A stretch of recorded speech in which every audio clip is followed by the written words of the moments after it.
Praise the Lord. இன்றைக்கு நாங்கள் ரெண்டாவது சபையை குறித்து பார்ப்போம். வெளிப்படுத்தின விசேஷம் 7 சபைகளுக்கு சொல்லப்பட்ட கடிதங்களை குறித்து நாங்கள் பார்த்து கொண்டு வரோம். லாஸ்ட் வீக் நாங்கள் லேர்ன் பண்ணோம் எபேசு சபையை குறித்து எப்படி கர்த்தர் அவங்க நல்ல குணங்களை சொல்லி அந்த சபையில் இருக்கிற நல்ல விஷயங்களை சொல்லி இருப்பார் சொல்கிறார். பெரிய குறை அவர் கண்டது அன்பு செலுத்தாதது. அந்த அன்பு செலுத்தாத அவர் மனம் திரும்ப சொல்கிறார்.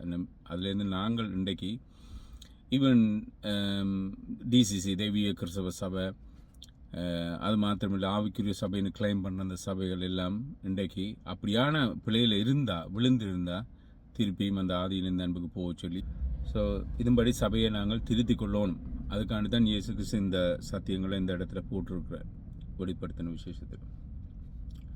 ஓகே, இந்த 7 சபையிலும் உங்களுக்கு தெரியும், நான் இதுக்கு முதல்ல சொல்லியிருக்கேன்னு நினைக்கிறேன். 7 சபையிலும் இன்றைக்கு நாங்கள் பார்க்குற துருக்கின்னு தமிழில் சொல்லுவாங்க. டர்க்கியில் தான் இந்த 7 சபையிலும் இருந்திருக்கு.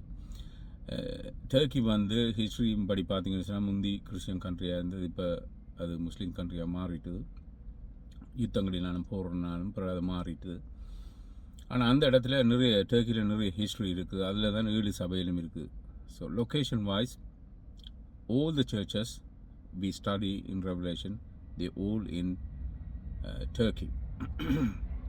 ஓகே, இன்றைக்கு நாங்கள் ரெண்டாவது சபையை குறித்து நாங்கள் பார்க்க போகிறோம். சிமிர்னாண்டா மீனிங் சிம்பிளி மீன் வாசனை, திரவியம். மேர் என்ற வேர்ட்லேருந்து வந்ததான் சிமிர்னா. ஆக்சுவலி சிமிர்னான்ற வேர்ட்லேருந்து நாங்கள் இங்கிலீஷில் மேர்னு சொன்னால் வாசனை திரவியம். ஒரு மரத்திலிருந்து அந்த வாசனை திரவியத்தை எடுக்கிறான்.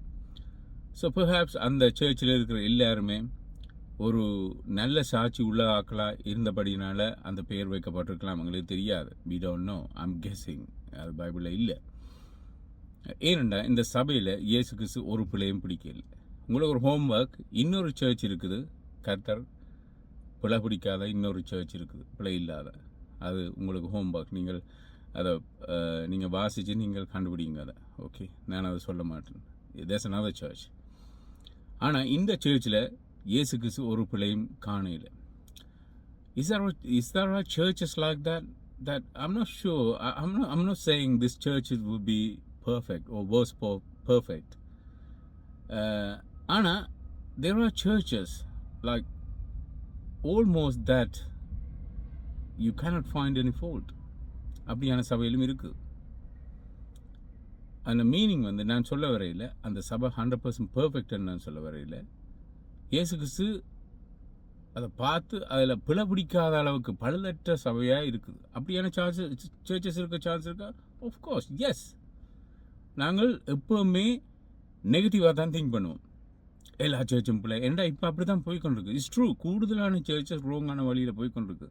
அந்த நெகட்டிவ் தோட்டங்கிற மைண்டில் வந்தோன்னே when we have the negative thoughts about anything, forget about the church. Your mind, your brain intend to go towards that way. So you, within yourself, come to the conclusion that all the churches are wrong. But here, that Jesus didn't find any wrongdoing in this church. Okay, let's go to chapter 2, or the same chapter. வெளிப்படுத்தின விசேஷம் 2ஆம் அதிகாரம் 8ஆம் வசனம். Revelation chapter 2, verse 8. Smyrna பட்டணத்தில் இருக்கிற திருச்சபையின் தூதனுக்கு நீ எழுத வேண்டியதாவது ஆரம்பமும் முடியுமாய் இருக்கிற இறந்தும் திரும்பவும் உயிர்பெற்றவருடைய வார்த்தைகளை வேலை. ஸோ இதில் கிரேட் ட்ரூத்தை இயேசு கிறிஸ்து இந்த சபைக்கு சொல்கிறார். Look, I am the beginning, I am the end. I am everything. And I died, basically I left my spirit willfully. ஒருத்தரும் கொள்ளையில இயேசு கிறிஸ்து ஒருத்தரும் கொள்ளையில. இன்ட்ரோடக்ஷனே இந்த சபைக்கு எப்படி இருக்குன்னு சொன்னால், look, the God you are seeking is me. I am the God. There's no other God, but the God you are seeking is capable of everything, anything. There's nothing impossible for Jesus Christ. I am the beginning. Basically, I created everything. I am the beginning. I will end everything. So, அதுதான் meaning. Alpha and omega. நான் தான் ஆரம்பம், நான் தான் முடிவு.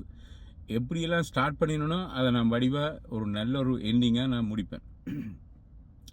Even cinema movies கூட நாங்கள் முந்தி பார்க்கல. ஏன்னா மோஸ்ட் ஆஃப் த மூவிஸ், சில மூவிஸ் அது கடைசியில் ஒரு நல்ல ஒரு எண்டிங்காக தான் இருக்கும். அது ஒரு சோகமாக இருந்தாலும் அது ஒரு நல்லது, சரியான ஒரு எண்டிங்காக இருக்கும். கேன் யூ இமேஜின் அவர் கோட் ஜீசஸ் கிரைஸ்ட், அவர் முடிக்கல. அவர் இந்த தன் செய்கையில் முடித்து கடைசியாக எல்லாரும் நியாயம் தீர்த்து எல்லாத்தையும் அவர் திருத்தமாக ஒழுங்காக செய்து முடிப்பார் என்றதான் அந்த மீனிங். அதான் மீனிங், அல்ஃபா அண்ட் ஒமேகா, ஆரம்பமும் முடியுமா இருக்கு. அது மாத்திரமில்லை, அவர் சொல்கிறார், look, no one has tied and raised themselves. ஒரு தருமே இந்த உலகத்தில் இறந்து தானாகவே எழும்பல. ஈவன் ஜீசஸ்ன்ற காலத்தில் கூட இயேசு கிறிஸ்து தான் எழுப்புறார். ஓகே, பேதுரு எழுப்புறார். By the power of the Holy Spirit they raised. But ஜீசஸை ஒரு தரம் இந்த உலகத்தில் ஒரு தரம் ப்ரே பண்ணி இயேசு எழுப்ப இல்லை. He raised himself. அதெல்லாம் சொல்கிறார், I have all the powers. There's no limit for me. I am the beginning and the end, and I live. I died. I laid my life for you to be freed from the sin. And I've achieved that, and I cleanse you. Hey, here we go. Look at me. I'm alive. Even now, Jesus alive. இந்த Bible study கொடுக்க கூட இயேசு கிறிஸ்து உயிரோட தான் இருக்கிறார். There's no end for him. There's no time limit for him. அதைத்தான் சொல்கிறார். So what a wonderful truth.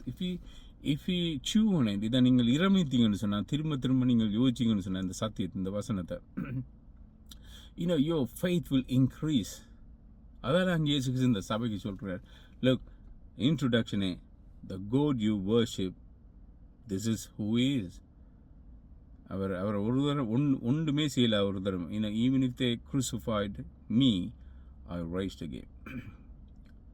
And he says, look, I see, Bible ஒரு வேர்டு இருக்கு, அவர் என்னை காண்கிற தேவன். ஆகார் சொல்றால், அவர் என்னை காண்கிற தேவன். இஸ்மாயில் வந்து தண்ணி இல்லாமல் இருக்க பிள்ளை அழுகிறதை என்னால் தாங்க முடியாண்டே கொஞ்சம் தூரம் போய் அவள் அழுகிறாள். ஆகார் தென் அதில் கடைசியில் ஆண்டவர் ஒரு கிணற்றையோ ஒரு ஊத்தையோ காட்டேக்கல, ஊற்றி தண்ணீரை காட்டேக்கல. தென் ஷீ நேம் கோட், என்னை காண்கிற தேவன். ஸோ உன்னுடைய துன்பங்களையும் வறுமையையும் நான் அறிந்திருக்கிறேன். கொஞ்சம் நான் ஹிஸ்ட்ரி பேக்ரவுண்டை வாய்ச்சேன் நான் சிமிர்னா சர்ச்சுக்கு. It's not in the Bible, but I want to gain more information regarding this church.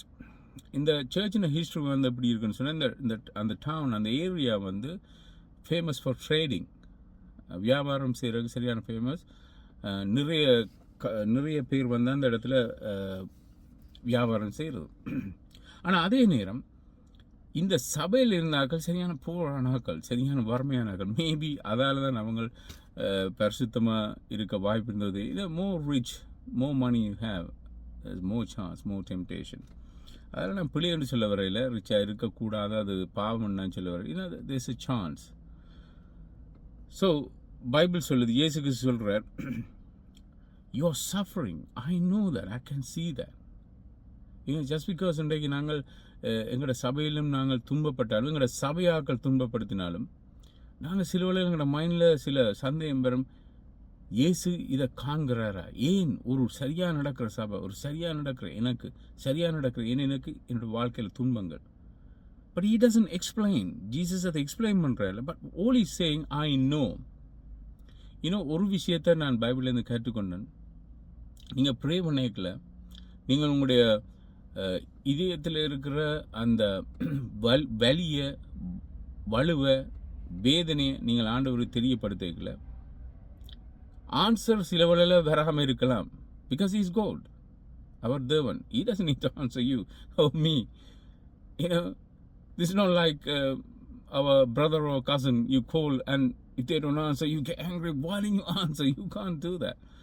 So you simply pray and wait for the answer. But sometimes God doesn't answer. God doesn't speak. பிலாத்துக்கு முன்னால் இருக்கல, இயேசுக்கு பிலாத்துக்கு முன்னால் பிலாத்து கேள்வியில் இருக்கிறாங்க. Jesus is being so quiet. He didn't answer. So it's up to him. Okay? சில நேரம் நாங்கள் ஜபிக்கிறதுக்கு எதிர்மாறா சில வேளையில் ஆண்டவர் செய்கிறதுக்கு வாய்ப்பு இருக்குது. Okay? You pray for something, but then God does something else for your own benefit, yours and mine. He does completely the opposite way. He says, son, daughter, I know you're asking this, but I'm going to do this. நான் ஏன் இதை சொல்கிறேன்னு சொன்னேன், but one thing we can guarantee. இப்போ என்ன கேட்டிங்கன்னு சொன்னால், ஆண்டவர் respond பண்ணினாரான்னு சொன்னால் ஐ வுட் சே நோ, எனக்கு தெரியாத பிரதர், இன்னும் அவர் ரெஸ்பாண்ட் பண்ணலைன்னு சொல்ல. பட் ஒன் திங் எல்லாரும், நீங்களும் நானும் சொல்லலாம், புது விசுவாசியோ பல விசுவாசியோ ஊழியக்காரரோ இவாஞ்சலிஸோ அப்போ சொல்ல யாராக இருந்தாலும் ஒரு விஷயம் எங்களை எல்லாருக்கும் தெரியும். கிறிஸ்தவத்துக்குள்ள இருக்கிற கிறிஸ்தவர்களாக இருக்கிற எங்களுக்கு அந்த பிலீவை பின்பற்ற எல்லாருக்கும் தெரியும். He knows. அது guarantee. How can you say God doesn't know? So ஒரு விசுவாசம் எங்களுக்கு காணும் இந்த உலகத்தில் தேவனை பின்பற்றி போகிறதுக்கு. He says, I know, நான் அறிந்திருக்கிறேன். That's enough for me. That's give me the greatest comfort and faith in my heart. The God of heaven and earth, who created heaven and earth, who created you and me, knows my problem, knows my suffering. That's enough. Whether he answer or not, whether he gives what I want or not, whether he let me through the trials and tribulations, we can't have a say in that matter because he's God. But one thing we know for sure, that he knows. That's enough. I think these teaching or these promises gave them a boost in their faith, these believers. That's probably why they lived for God fervently, and he couldn't find any problem in there. வறுமை நான் அறிந்திருக்கிறேன், ஆயினும் நீ செல்வந்தனாய் இருக்கிறாய். தாங்கள் யூதர்கள் என்று சொல்லிக் கொள்ளுகிறவர்கள் உனக்கு விரோதமாய் அவதூறு பேசுவே மறுவே. So it's another thing he's saying. நீ செல்வந்தனாய் இருக்கிறாய். பட் உண்மையில நான் உங்களுக்கு சொன்னேன், I just want to read about Smyrna, history background Smyrna. It says people were poor. So what God is saying, நீங்கள் இந்த உலகத்தில் போரா இருந்தாலும் பாருங்க, உங்களோட ஹார்ட்டில் நீங்கள் செல்வந்தர்கள். ஜீசஸ் கிரைஸ்ட் சொல்கிறார், you're rich. Who is rich? யார் பணக்காரர்? சபையிலையும் சரி ப்ரைவேட் லைஃப்லையும் சரி யார் பணக்காரர்? மற்றவனுக்கு உதவி செய்கிறவன் தான் பணக்காரன். If you have 10 million pounds and you don't help anybody, you being a miser, you being a very stingy person, you don't want to like spend any money on others or help the poor, you are the most poorest person in the world. If you have 10 pounds and you want to give 5 pounds to others, you want to keep 5 pounds, according to Jesus, in his eyes, you are the richest person because you love others, you care about others. Look at that widow, Luke chapter 21. அதில் பார்க்குறாங்க, அவள் தனக்கு இருந்த எல்லாவற்றையும் கொடுத்து விட்டா. She was a rich lady. She was a rich. But பணக்காரர்கள் ஏசு அதில் மென்ஷன் பண்ணுறார், அவங்க தங்களுடைய செல்வத்திலேருந்து எக்ஸ்ட்ராவாக இருக்கிறத போடுறாங்க. பட் இந்த பெண் தனக்கு சர்வைவல், தான் சர்வைவ் பண்ணுறதுக்கு வச்சிருந்த எல்லா காசையும் போடுறாங்க. So you can decide how Jesus looks and how men look. Even I wouldn't think like that. But Jesus thinks, if you're poorest person on this earth, but you have love for others, even if you can't help them, you pray for them, you care for them, you are the richest person. So Jesus சொல்ற, நீ செல்வந்தனாக இருக்கிறாய். தாங்கள் யூதர் என்று சொல்லிக்கொள்வர்கள் உனக்கு விரோதமாய் அவதூறு பேச. People speak evil against us all the time. It could be your family member, your relatives or church member. ஏன்டா இதுகள் எல்லாம் ஆண்டவர் allow பண்ற. He's allowing all these things to test you. How can he test you if you are faithful to God? ஒரு சோதனையும் இல்லாமல் ஒரு பிரச்சனையும் இல்லாமல் ஆக்கள் உங்களை எதிர்க்காம உங்களோட லைஃப் எல்லாம் ஸ்மூத்தாக போனால் how does he know? Do you understand? அப்போ தேவன் எங்களை மற்றாக்களை அவதூறு பேசுகிற அவர் என்ஜாய் பண்ண இல்லை, எங்களை பார்த்து சந்தோஷப்படையில. He never enjoys and say, look at him. He's sad, he grieves, but he's happy when you stand through that trial and temptation. When people provoke you, when people say all kind of evil things, can you say, Lord, you know? Exactly, previously he said, I know your problem, I know your suffering. Same way you can say, God, you know what's happening to me. People are against me. So பிரியமான சகோதரர்களே, again அவர் சொல்றது நீங்கள் பிரச்சனையில் துன்பத்துக்கூட போய்க்கல, you have to overcome. அவர்கள் யூதர்கள் அல்ல, those people, அவர்கள் சாத்தானின் ஜெப ஆலயத்தை சேர்ந்தவர்கள். நான் உண்மையாக நினைச்சேன் இதை ப்ரிப்பேர் பண்ண யோசிச்சேன். இன்னும் சாத்தான வர்ஷிப் பண்ணுறதுக்கு பிரேசிலில் கோயில் இருக்குது. I heard UKலையும் இருக்குன்னு. I heard that there's a temple of Satan in UK as well. There are temple in so many places, and I heard they're sacrificing as well animals. These things are happening. This is a reality. எங்களுக்கு தெரியல, நாங்களும் ஒரு சர்க்கிளுக்குள்ள இருக்கிறோம். But all of these things happening in the world. Okay, you're not part of it, I'm not part of it, but these things are happening. So devil also have notice it. ஜெப ஆலயத்தை சேர்ந்தவர்கள். So they are praying to devil. So when I used to work, நான் அந்த கோர்ட்ஸில் வேலை செய்ய, அதில் ஒரே ஒரு டெவில் வர்ஷிப்பர் அந்த கோர்ட்ஸில் வேலை செய்வார். அவரோட நான் connect the nicest man, he's so nice. Perhaps I would say he used to work for the security, அந்த வாராக்கள் அந்த செக் பண்ணுற பாடி செக் பண்ணுற security is very Jeff his name. He's a very nice guy, but somebody told me, do you know he's a Satan worshipper, he goes to the temple. I was shocked. Then I start researching. என்ன reason சொன்னா அவங்கள ஏன் சேட்டனை worship பண்ணுறான்னு சொன்னால், listen to this, you may laugh, I laughed, but look how Satan fooled them. One of the reasons they have so many beliefs, அவங்களோட Satan சர்ச்சில் so many beliefs, the main belief வந்து சாத்தான் தானா ஆதாமுவாளுக்கும் சொன்னது, நீ தேவனை போல இருக்கலாம்னு. தேவன் அந்த ரகசியத்தை ஆதாமுகளுக்கும் மறைச்சிட்டாராம், சொல்லலையா? Can you believe this nonsense? What a rubbish. You're laughing because you know the truth, but these people are under Satan's spell, if you allow me to call it. He put something in their brain and he blinded their eyes, as the Bible says, 2 Corinthians chapter 4 verse 4. He blinded them.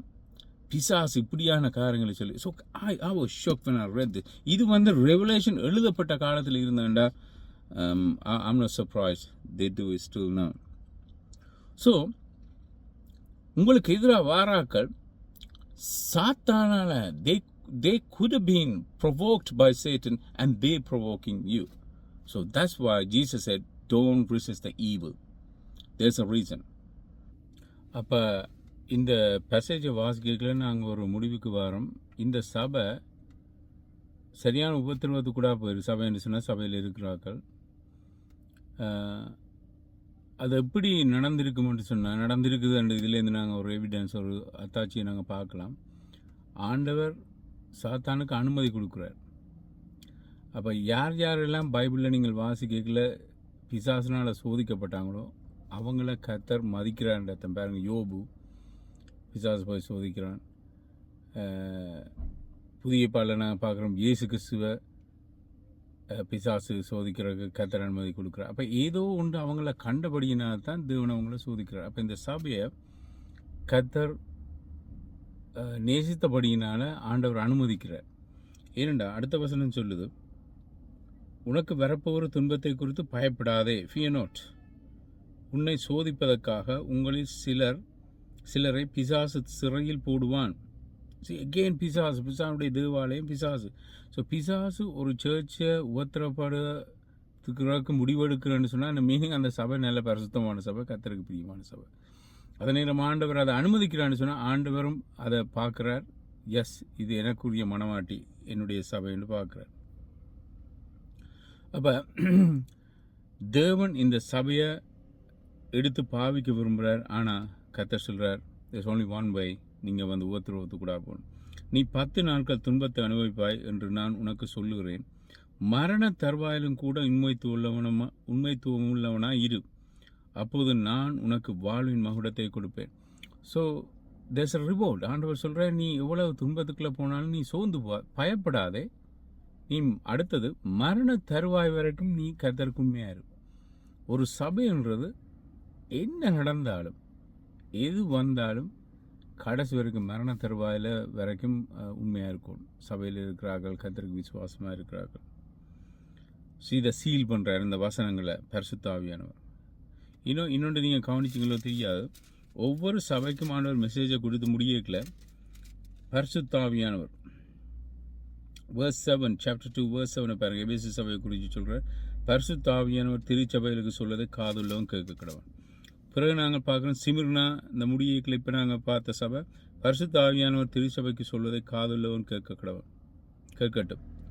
வெற்றி கொள்கிறவன் 2ஆம் மரணத்தினால் எவ்விதத்திலும் பாடுபடுவதில்லை. So 2 மரணம் உண்டு. இந்த உலகத்தில் நாங்கள் எங்களோட உடம்பை விட்டு பிரிய போகிறோம். அடுத்தது 2 things can happen.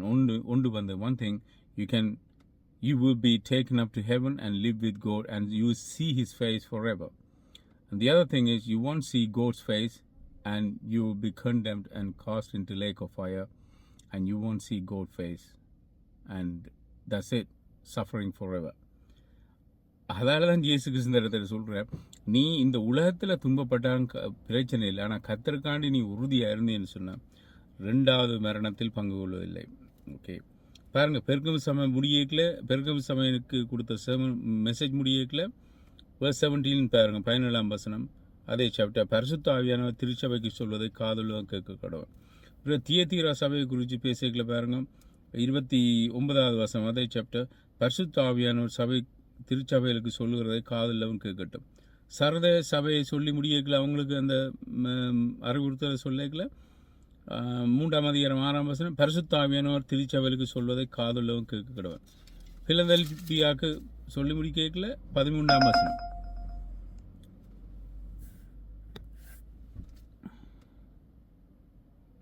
பிலதெல்பியாவுக்கு சொல்லி முடிக்கல பரிசுத்த ஆவியானவர் திருச்சபைகளுக்கு சொல்வதை காதுள்ளவன் கேட்க கடவன். 3ஆம் அதிகாரம் 13ஆம் வசனம். லாவோதிக்கேயாவுக்கும் 22ஆவது வசனம் 3ஆம் அதிகாரம் 22. பரிசுத்த ஆவியானவர் திருச்சபைக்கு சொல்வதை காதுள்ளவன் கேட்கணும். ஸோ இதை நான் கவனிக்கிறேன். ஸோ அந்த அர்த்தம் பரிசுத்த ஆவியானவர் ரெஸ்பான்சிபிலிட்டி எடுக்கிறார் சபையை. பரிசுத்த ஆவியானவர் தான் இந்த உலகத்தில் எங்களுக்கு கொடுக்கப்பட்ட தேர்ட் பர்சன். கோட் வந்து தேவன் 3 நபராய் ஆக்ட் பண்ணுறார். 3 உரையாக்கள் என்று சொல்லல பைபிள், ஆனால் 3 தெய்வம் என்று சொல்லல. எஸ், அவர் தெய்வம், பரிசுத்த தெய்வம், இயேசு கிறிஸ்து தெய்வம், பிதா தெய்வம். ஆனால் மூவரும் ஒருவராக இருக்கிறான்னு பைபிள் சொல்லப்படுது. பைபிளில் நாங்கள் வாசிக்கிறோம். பைபிளில் சொல்லல அப்படி. பைபிளில் நாங்கள் கன்க்ளூஷனுக்கு வாரோம். திருத்துவம் என்ற வேர்ட் பைபிளில் இல்லை, பட் இட்ஸ் ஸோ ஒபியஸ். இதை நாங்கள் எல்லா இடமும் பார்க்கலாம். எனிவே எங்களோட சப்ஜெக்ட் அது இல்லை. பட் பரிசுத்த ஆவியானவர் இதில் பியூட்டின்னு சொன்னால் சீல் பண்ணுறாரு. எல்லா வார்னிங்ஸையும் 60 சீல் பண்ணுறாரு. ஸோ பிரிவான சௌரியில் இன்றைக்கு நாங்கள் பார்த்த சிமிர்னா சபை கர்த்தருடைய மனவாட்டிக்குரிய கர்த்தருடைய மனதுக்கு பிடிச்ச ஒரு மனவாட்டின்னு நான் சொல்லுவேன். ஆனால் அந்த சபை தான் நிறைய ஒத்துருவது கூட போகுது. பட் சோதிக்கப்பட்ட பின்பு இயேசு கிறிஸ்து சொல்கிறார், நீ பயப்படாத, உனக்கு வரப்போகிற சோதனை குறித்து பயப்படாத, உனக்கு நடந்த பிரச்சனையை குறித்து கவலைப்படாத, எனக்கு எல்லாம் தெரியும். ஆனால் இறுதி பரிந்த நிலை இதுதான். பிசாசு இந்த கடைசி நிமிஷத்தில் கூட பிசாசு ஆக்களை வஞ்சிக்கிறதுக்கு முயற்சி செய்வான். ஆனால் இந்த சாத்தானுடைய ஆலயத்துக்கு போராக்கள்னு நாங்கள் பார்க்குறோம். யூதர்கள் சாத்தானுங்களை சோதிக்கிறதுக்கு உங்களை 10 நாள் சிறையில் போடுவான்னு இந்த இடத்துல பார்க்குறோம். பட் கடைசி வரைக்கும் உறுதியாக இருந்தீங்கன்னு சொன்னால் தேவன் நீங்கள் கிரீடத்தை ரிவார்டு உங்களுக்கு ஹேவனில் இருக்குன்னு சொல்கிறார். Let's pray. பிதாவே, இந்த நேரத்துக்கு எங்களை துதிக்கிறோம். உங்களோட வார்த்தைகளுக்காக நன்றி. இந்த வார்த்தைகள் எங்களோட வாழ்க்கையில் பிரயோசனப்படட்டும். ஆண்டவரே, இன்றைக்கு சபைகள் விழிப்படையட்டும். கர்த்தாவே, நீர் கொடுத்த இந்த எச்சரிப்புகளை சபைகள் கேட்ட ஆண்டவரே, உமக்குரிய மனவாட்டியாக ஆயத்தப்பட, இந்த சிமிர்னா அமைப்போல் ஆயத்தப்பட உதவி செய்யும். இயேசுவின் நாமத்தினால ஒப்புப்படுத்தி ஜெபிக்கிறேன் நல்ல பிதாவே. ஆமென். God bless you. Thank you.